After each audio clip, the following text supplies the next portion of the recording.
There we go. So, welcome, Smriti. I am really, really, really excited to see you again because it has been a while. So, I'll give you a quick introduction, then you introduce yourself. But basically, Smriti did the course a while ago, and she's just been implementing everything that she learned, and everything that she's been learning because she stayed consistent with it. She has, she achieved kind of those seeds, and she achieved some short-term wins, but now that she stayed consistent with it, she's really achieved what I think you would call your long-term win, where you feel like, okay, now let's say the transformation's never complete, but you've gotten to the next phase. So anyway, I will hand it over to you, and why don't you start by just introducing yourself, say who you are, and what is the job that you're doing, and what do you love most about it? All right. So I'm Smriti Mehra. I'm an artist and an educator, and I moved to England from India, and I didn't have a job. I hadn't studied here. I didn't know anybody.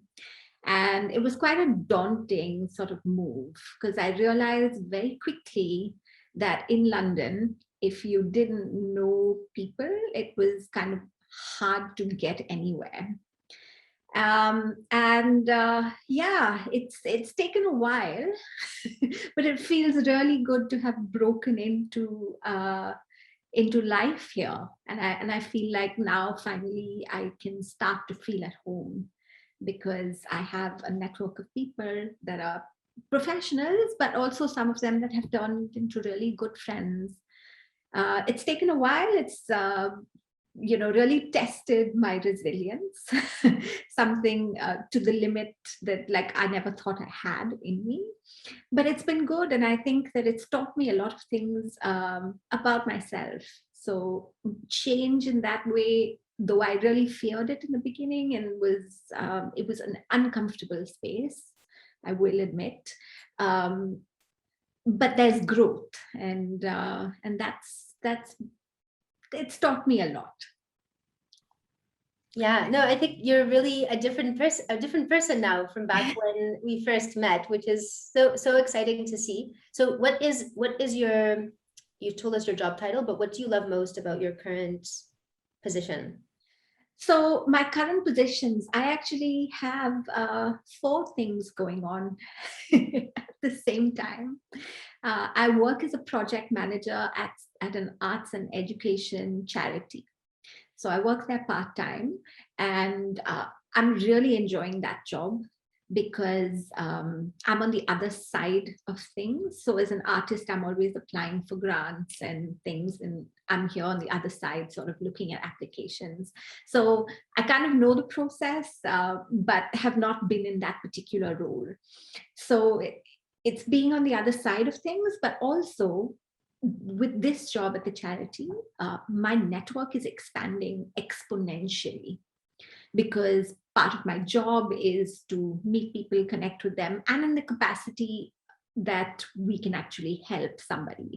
So it makes that conversation so much easier, and people are like willing, want to talk to you.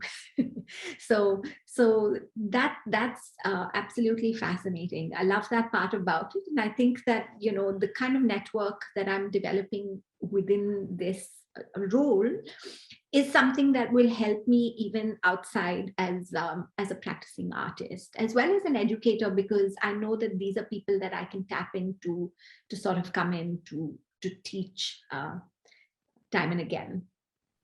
Yeah, so you're this big networker now who's getting all excited about networking. That is quite different from when. Yeah, I never thought I would get there, but I have to say that I have learned to enjoy it. And it becomes exciting. It's about knowing what people are doing everywhere, and that there's a lot of exciting things going in, and how you can sort of actually tap into those conversations.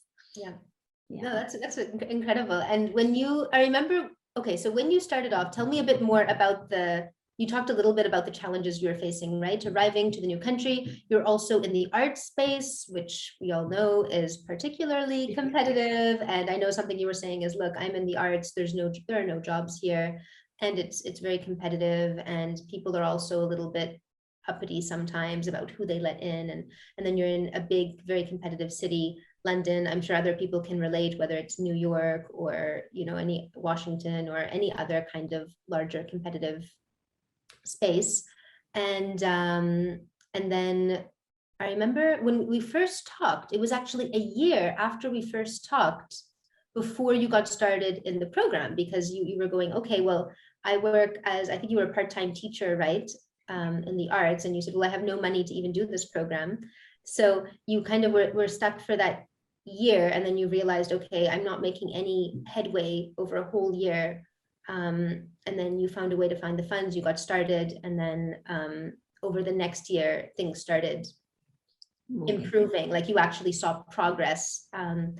So I think that's a really important part, and that's what we were discussing before. There's a big difference between being patient, planting the seeds, doing what you need to do, and not expecting that someone's going to necessarily offer you a job tomorrow, but not being patient if you're not even doing the right things in the first place, because then you can go 5 years and you're just patiently sending your applications and working hard, waiting for your opportunity, and it never comes. So what really shifted with you once you actually signed up and you got started with the program? And what was it that made you realize, okay, I need to do this? Because it had been a year. So when did you realize, okay, I need to start?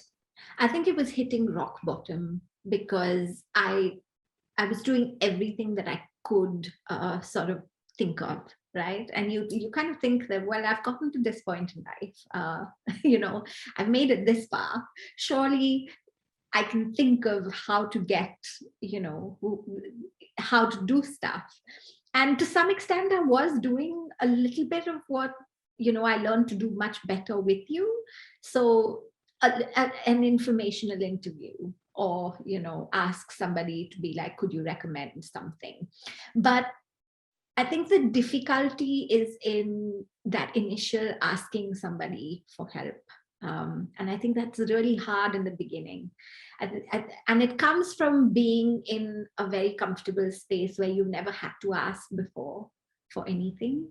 And I realized that was a certain type of privilege that I had in India, because I kind of just fell into things. You know, I didn't really have to chase anything. It was the first time in my life that I had to really go after what I wanted. And I never even had to think about what I really wanted. So when I did start with you, I was in a very different sort of trajectory of like what I wanted to do. And then I think there was a reason why I wasn't going in that direction. Somewhere in my brain, it was like, oh, it might be good to go there. But somewhere in my heart was not catching up with that, you know. And I think that the first 2 weeks of your course is actually the hardest. And that was something that I think took me a little while, even after the course was done, to sort of really realign and be like, what is it? Like, if you've got to listen to where your heart is as well, and not just your mind. I think listening to that gut feeling is a skill set in and of itself. Learning how to understand what that feels like and how to follow it is actually takes some practice, because we're sort of taught not to listen to it at all. And even if you want to listen to what your gut is saying, and people say, just go with your gut. It's like, well, I don't know what my gut is saying. How do I know if that's really the gut or just logic or what? So, and then you don't want to do something completely stupid just because you think your gut is telling you to. So as an artist, I will tell you that I'm very used to listening to my gut. That's kind of where the space where the work happens, right? It comes on a sort of sense that I can't necessarily explain. I just go after it, and then it sort of manifests.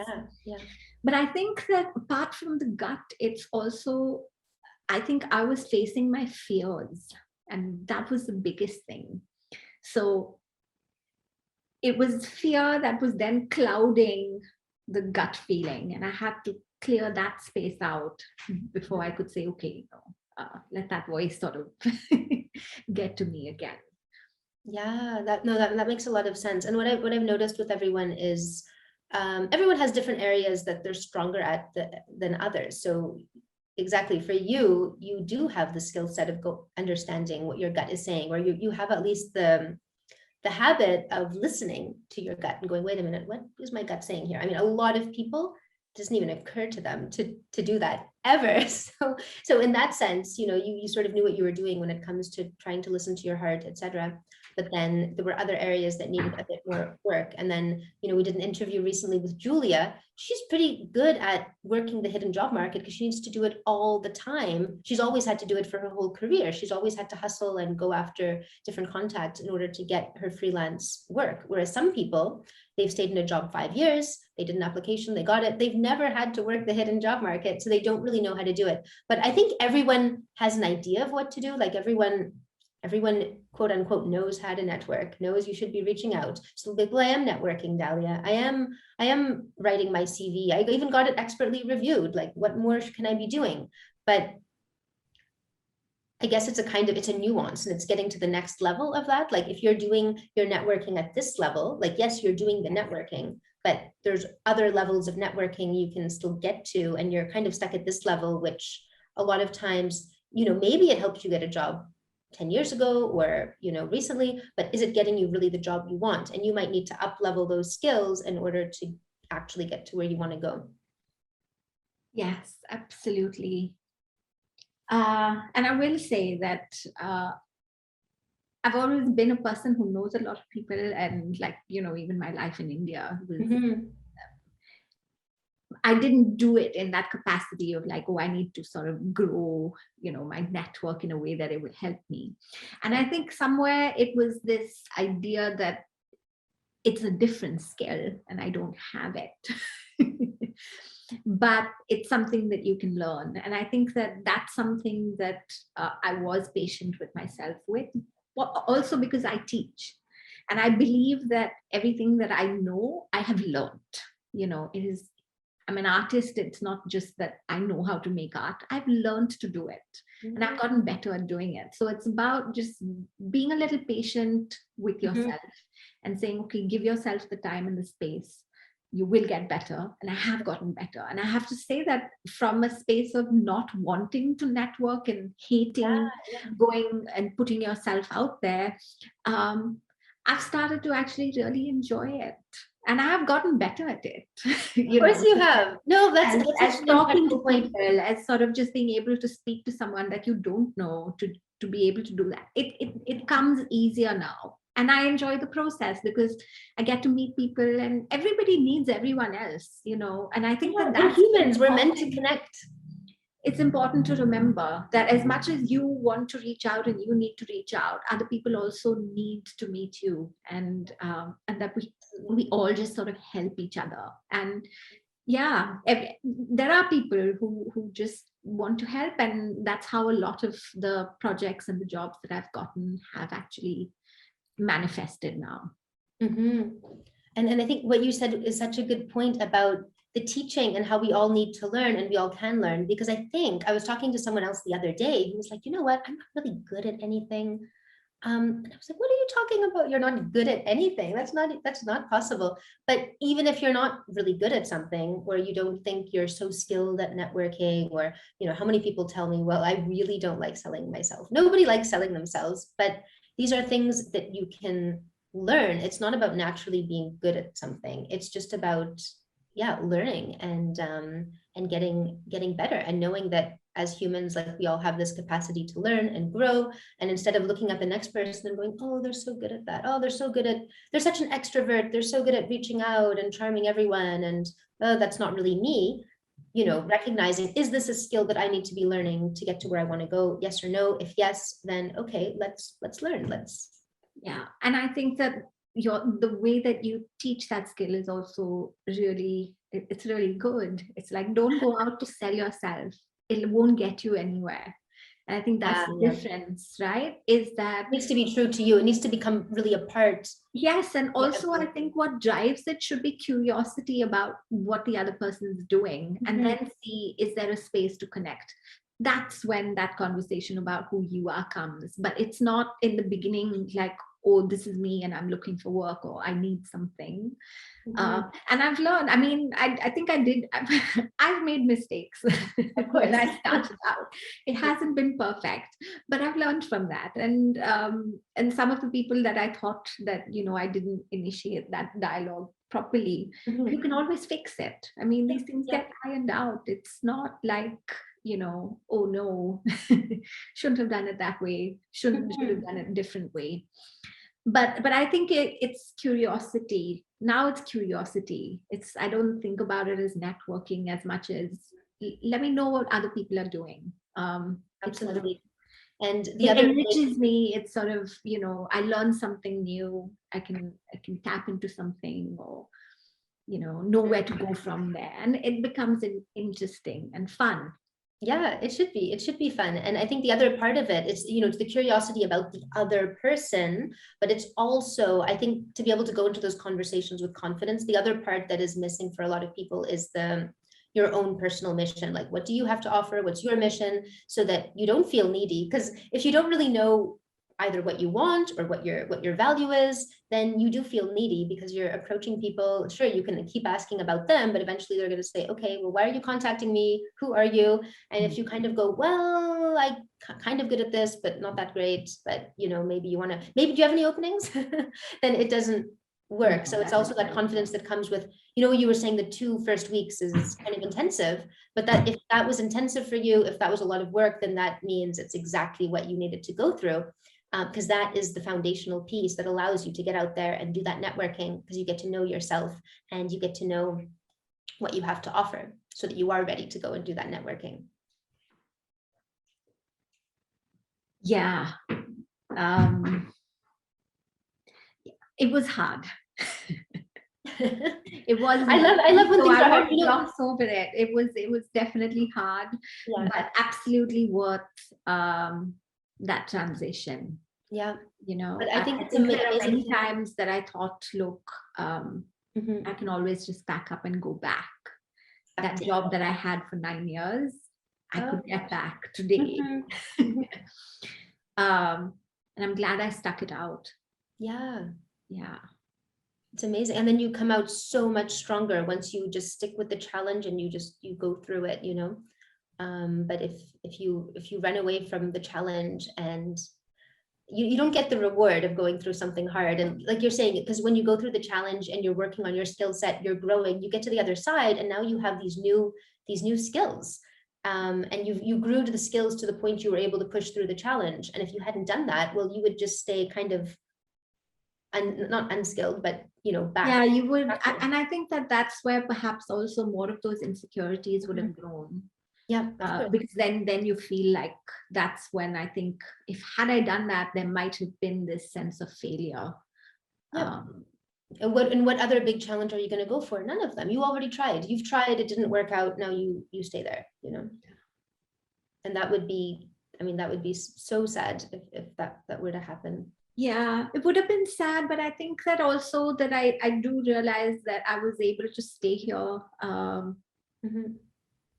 because I did have, you know, I mean, I think it's important to also realize privilege. Of course, yeah. It's you know, had I not had the support of my family, Mhm. would I have actually stuck it through living in London, you Yeah. know, for 3 years, practically not earning very much. Anything, yeah. Yeah. And I'm grateful for that. Yeah. I think that the big thing with privilege is you need to leverage your, this is going to sound very politically incorrect, but this is not what I'm trying to say, but you need to leverage your privilege in the sense you don't feel bad about any kind of advantages you have, any privileges you have. You need to be grateful for those things and be like, wow, this is amazing that I have, you know, we're both of us, we're privileged enough to get educated. Like we didn't have to do anything to get that education. We just went to school and that was that, you know.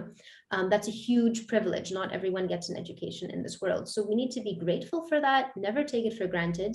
And we need to use it to do something great, not just, you know, play small and go, oh, well, you know, yeah, like we need to leverage that privilege and do Yeah. something with it, because it's a gift, and we're so lucky to have you know, whatever it is, whether it's the education or some kind of, you know, some people have a partner that allows them to maybe be unemployed for a little while so they can really find the right thing, or whatever it is, you know, good friends that that support you. You need to use those privileges. But also the network. I think Mhm. that was also a big privilege, right? So in India, I had that network because it was there. I never thought of it as networking because it was there. So I didn't have to seek much, you know. If I needed something, I knew exactly who to call and things would happen. Mhm. It was different. It's when you're pulled away from all of that and you have to start again that you Recreate realize, it. Yeah. but funnily enough, it's those connections that you have back that it's an intricate web. Mhm. And Absolutely, this yeah. few You're like degrees a mastermind of now. connection, and then it's like, oh, you know, it's not that I can't talk about contacts that I've had in the Mhm. past. It's you just have to build on it. Yeah. But it's also perhaps recognizing that there's actually a lot that you already have in terms of Mhm.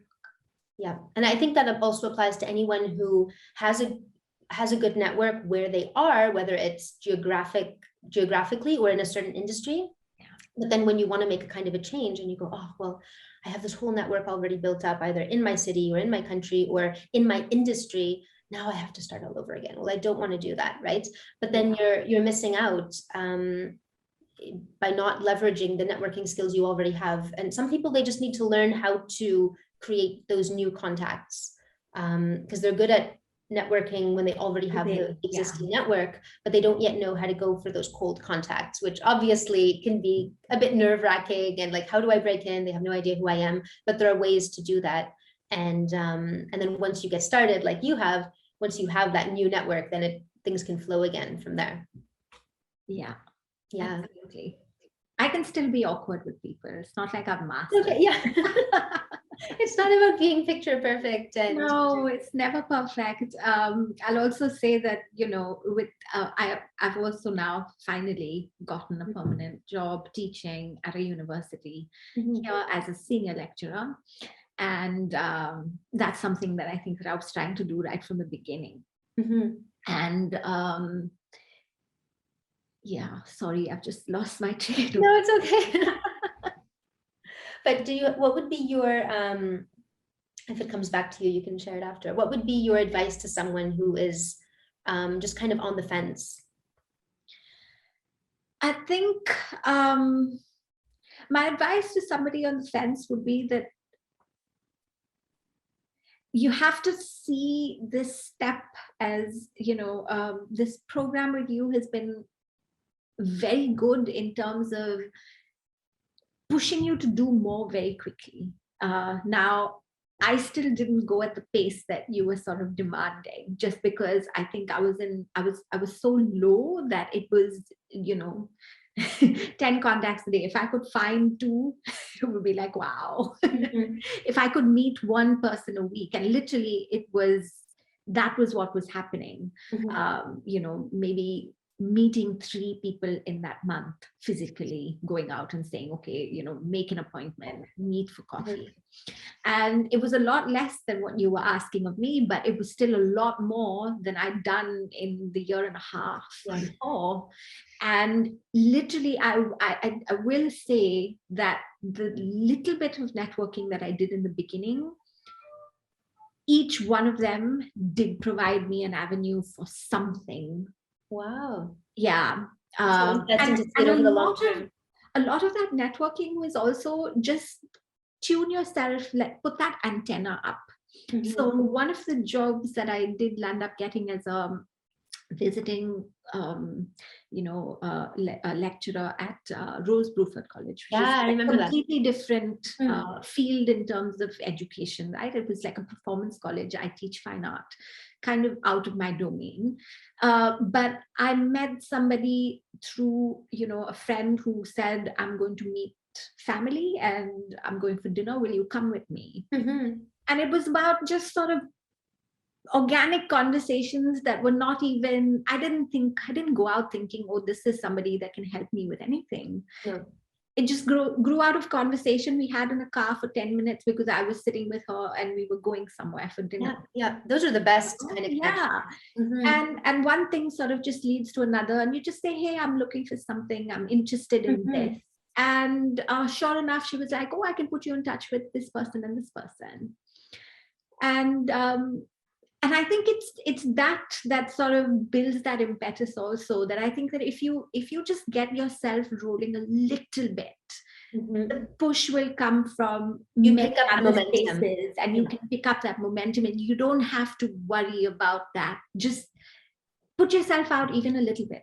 And you know what? Momentum is so important, and we so underestimate the importance of momentum, and people will stop their momentum as soon as it gets rolling. I think sometimes fear will set in, or the doubt, like something will happen. Oh, but I'm sure it's not gonna, oh, again, they said they'd help me and then they didn't. And then they stop their own momentum. Like whenever you have any kind of momentum, ride that wave of momentum, keep on going. Otherwise you're always gonna stop yourself. And I see this all the time. And maybe this is going too much off into another topic, but we all have that higher self and that lower self. So you'll have the moments when the higher self is like, okay, I can do this and let's go. And you reach out and whatever. And then the lower self will just stop your momentum and say, oh, come on, is this really for you? And are you really capable? And, all those, sabotaging thoughts, whatever.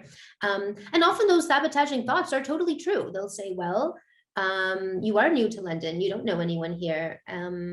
Why would they want to talk to you? And it's true, you are new to London, you don't know anyone here. So it's not that the sabotaging thoughts are completely untrue, but there's many versions of the truth. There's the kind of more the productive truths, which are going to get you to where you want to go, and then there's the more unproductive ones, which are going to stop your momentum. So you really need to take care of your momentum, and when things start moving, like keep on going. Don't just stop yourself and find excuses why, oh, now's not the time, let's hit pause. I mean, your brain will throw so many excuses at you to try to stop the momentum.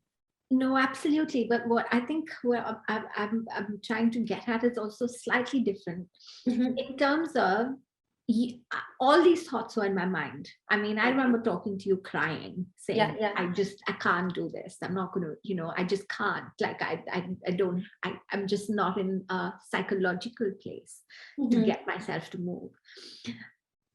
I think what I'm trying to say is that, yes, I got myself out there a little bit, but I had a lot of help once I sort of just took those 2 baby steps. Yeah. That there was help, that people are ready to help. You don't have to do everything on your own. You don't have to do everything on your own. And people are helping you. Take the help, just take it. It's fine. It doesn't, nothing may go anyway.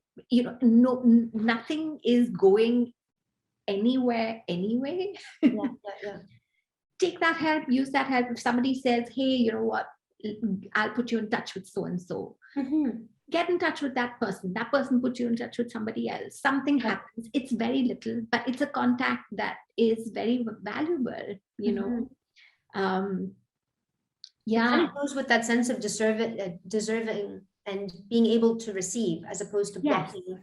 Yes. Receiving. Just at least open it up and say, okay, I'm ready to let it come to me, even if I'm not pushing as hard as I would like to just say, okay, something else will get you moving, and people are ready to help. And I think that I am recognizing that, and I'm, with so many other people that now reach out to me.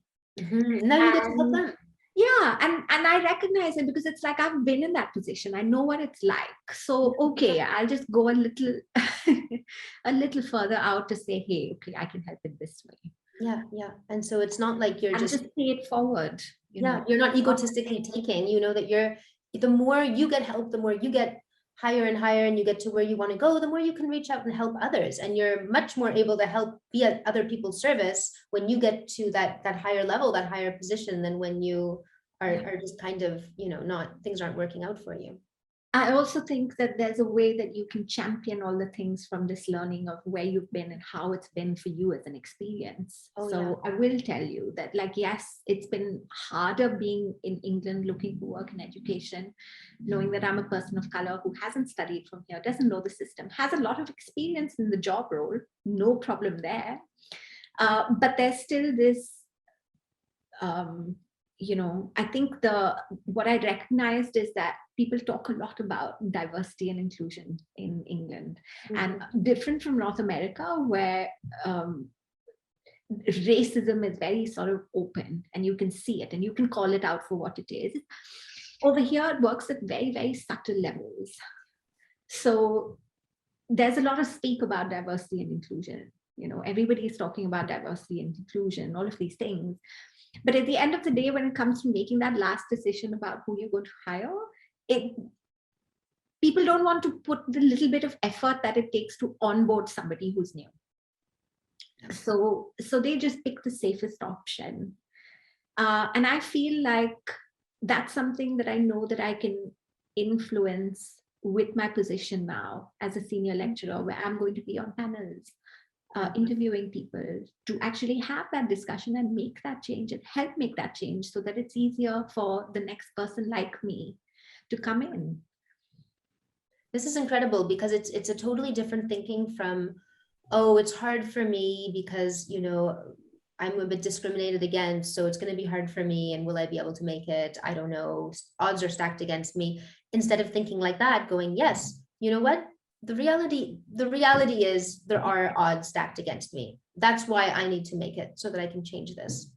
Yeah. And there are no, I'm under no sort of pretenses about why I got this position, because I'd been applying jobs. Now, you'd also know that if you're looking for a teaching position in London, there is no bypassing the application process or the interview process. There is, but you have to be a real insider. You've got to have maybe studied there, have like a teacher that really likes you to get you in. It does happen. I have met people and spoken to people who've said, oh, I got this job without an interview.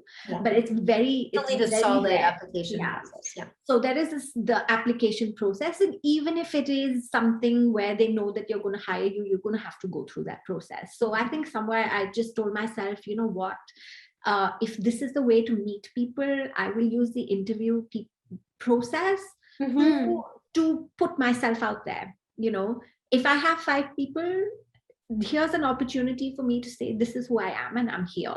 Yeah. I did so many interviews at this one, it's a conglomerate. I remember that. Yeah. And I did so many interviews during the pandemic online that I went from one interview to another, and there would always be one from the other panel who was here. And like, you again. Oh, hi again, hi Sarah. Yeah. Hi Sophia. But it was also a way of saying, you know what, here's an opportunity for them to really see me. So at the beginning, when I got the email, it was daunting, right? That I've already been on a panel with this person. Yeah. And then it was like, okay, here's an opportunity for me to show them what I really have, right? So my presentation would take that perhaps similar kind of ask about the presentation to a next level. How do I up it so that they don't feel like they're sitting in the same presentation? I'm going to give them something more. And that happened twice. Finally, I landed up at an interview where I did know somebody on the panel because I'd worked with her as an associate lecturer, like when I started teaching. And that's the job that I got. So much is about getting visible and not just giving up because, oh, I already talked to them. They didn't hire me, so I guess they don't want me. And it was funny because when things started to happen, they really started to happen. Yeah. The momentum built. Yeah. Sometimes you always think, shouldn't the momentum be there by now? I've done all these things, but it's like you're pushing the rock up the mountain.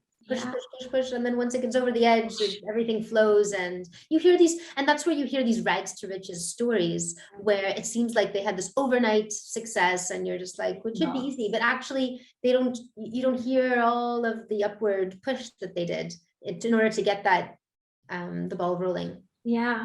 I also know that with another really good college that I wanted to teach at and applied, and I did an interview in January. 4 months later, somebody from that panel got in touch with me and said, hey, you know what? too bad you didn't get the job at the time, but we would really like to work with you. And would you start 1 day a week? And I'm building that relationship. And yeah, so, you just don't know when you put yourself out in front of somebody what something might, somebody might like something you said. Or 45 minutes is a long time in front of a panel of 5 people. So to just leverage that time and say, I'm here, even if you don't give me the job, maybe you'll remember something. Yeah. About me, about my work and what I do. Absolutely. And that did happen. And that did happen. No, I really admire just your consistency, and really, like you were saying, you hit that rock bottom, right? This is where I wish it wouldn't take rock bottom to make changes, but often it does. Like everyone is like, well, it's not so bad, not so bad, not so bad, until you reach rock bottom. And then it's like, okay, I have nothing more to lose. I need to do something different. But it is nice if you can get started before you achieve rock bottom. Try in life to avoid getting to that rock. Sometimes that's what it takes, yes, but ideally you should not wait to reach there. Yeah, so the fact you pulled yourself up from there is truly incredible, and I think a great, just really, really inspirational story to see, hey, like you can be basically on the brink of poverty, and a totally new situation, no network, start completely from scratch, have all the odds stacked against you, and if you really just make a decision that you're going to make it, you can, and you stay consistent, you can make it. Yeah, consistency, even if it's small.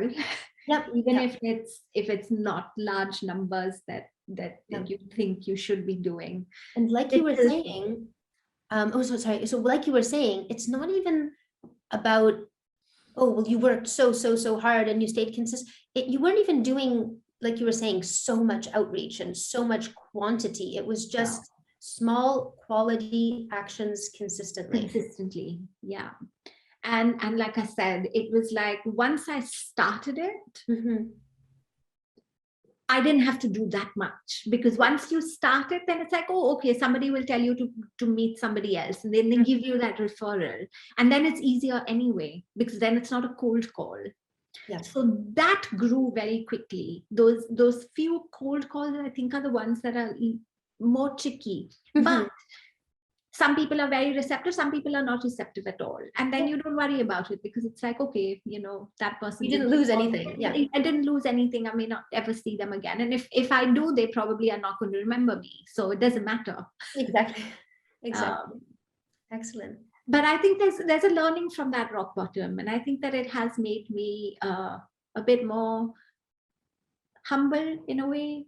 It has also made me perhaps a more empathetic person. I like to think that I feel more empathy for people who've been in that space. And I think and I think there's also this idea that once you're older, you'll know what you want, you'll make it, and that's the way it's going to stay. I think that there's not enough people talking about the difficulties in their careers. It's almost sort of especially like when you're older in your career. Yeah. And I think that's I can recognize it in certain people when I see and initiate that conversation, even if as a friend, and it's taught me something. Yeah, so you're able to see when someone's maybe not happy anymore in their career, and you can say, hey, what's really going on? And yeah, and that it's difficult, and that even the way that people show themselves on LinkedIn and all of this stuff, that's also the problem with social media, is that everybody is only talking about their successes. Nobody is talking about hardships. Nobody is talking about the failures, or this feeling of failing, or feeling like they're lost, right? Where, oh my God, like I'm completely rudderless. And I think that's, we all face it at some point. Absolutely. Or we avoid it, points. or we avoid it completely, right? Yeah. By just sticking to something. You're right. Yeah. And I will also say that, having gone out of university and falling into my first job and staying in that job for 9.5 years, I did have this sense of feeling of like, wow, this is something I should have done in my 20s. Mm-hmm. And I'm doing that now, like in my late 30s now. But yeah, these are all just those fears. You can learn at any point. Yeah, no, I think everyone who does this course always tells me, oh, I wish I'd started this 10 years ago. I wish I'd started this sooner. But yeah, I mean, everyone has their journey, and you start, the best Better time to late get than started is never. now. What's that? Better late than never. Yeah, or like this Chinese proverb, the best time to have planted the tree was 10 years ago. The next best time is right now. So yeah. So do you have any a final thought or mantra or something like that you want to share before we wrap up? If I can do it, anyone can do it. Perfect. Yeah. Excellent way to finish us off. Like, yeah, a lot of people think that there's this kind of, only superheroes can do these kinds of things, and we're all normal people, but it's different decisions. It's all in the power of what decision do you make. Yes, it's what decision you make. It's about sort of not giving up. Mm-hmm. Yeah, just don't give up that easily. Yeah. Things find a way to work out as long work as out. you commit yourself to it. And you've just got to trust that. Yeah. All right. Well, thank you so much. This has been wonderful. We could talk for many, many hours, I think. Thank you, You have so much wisdom. So yeah, good luck with everything. Stay in touch. Yes, absolutely. And I'm really, really, really happy for you. Thank you. Right. Talk soon. All right. Bye-bye.